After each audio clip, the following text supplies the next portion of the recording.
One of the simulation subgenres that we've seen only limited representation of on the Switch this generation has been the old-school child-rearing sim. Dating back to at least 30 years ago, the simplicity of how these titles work absolutely line up with what would have been far more primitive system capabilities at the time. You'll be tasked with a young ward, with the goal being to help them grow to be better than they are, and you'll be given only so much time, money, energy, and whatever else per day to do it. Your ultimate goal is to improve their stats in a variety of areas on their way to becoming whatever it is they're on the path to becoming.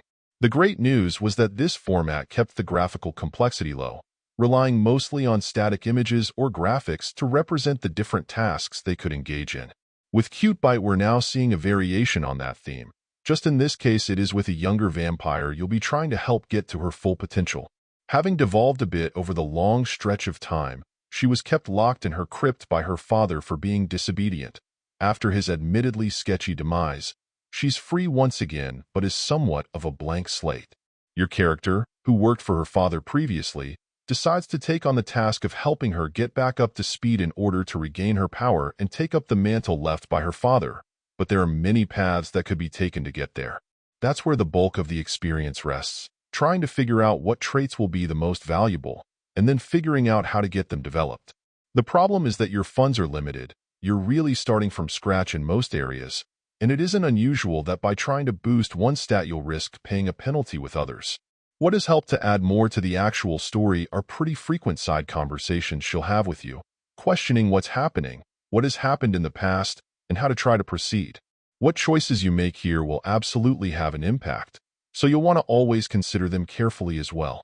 The trick with this subgenre is to try to wrap your arms around how to best find a balance to things as quickly as possible. That will require some trial and error, and a bit of planning and pre-calculating what the cost will be to stick with an activity for an entire week, whether it's having the proper money, energy, or health to pull them off.